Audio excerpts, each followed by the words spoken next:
College থেকে ফিরে সেদিন ভাবছিলাম কি বানাবো। দেখলাম একটা বাসমতি চালের প্যাকেট আছে, তো প্রথমেই কিছুটা চাল একটা বাটিতে নিয়ে সেটাকে ধুয়ে একটু ভিজিয়ে রাখলাম, তারপরে ভাত বসিয়ে দিলাম।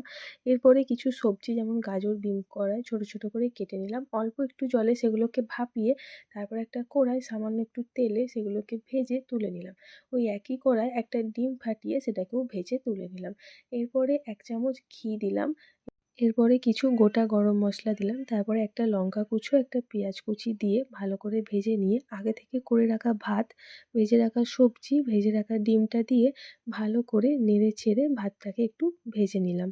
এরপরে ওপর থেকে কিছু গুঁড়ো মশলা ছড়িয়ে দিলাম, যেমন নুন, জিরে গুঁড়ো, সামান্য স্বাদমতো চিনি, গোলমরিচ গুঁড়ো আর একটু সয়া সস দিলাম। দিয়ে সমস্ত উপকরণকে ভাতের সাথে ভালো করে মিশিয়ে নিলাম। এরপরে কিছুক্ষণ নাড়াচাড়া করে লাস্টে নামানোর আগে ওপর থেকে একটু ঘি ছড়িয়ে দিলাম। এরপর গরম গরম একটা প্লেটে সার্ভ করলাম। আমার এই রেসিপিটা যদি তোমাদের ভালো লাগে অবশ্যই বাড়িতে ট্রাই করিও, খেতে দুর্দান্ত হয়েছিল।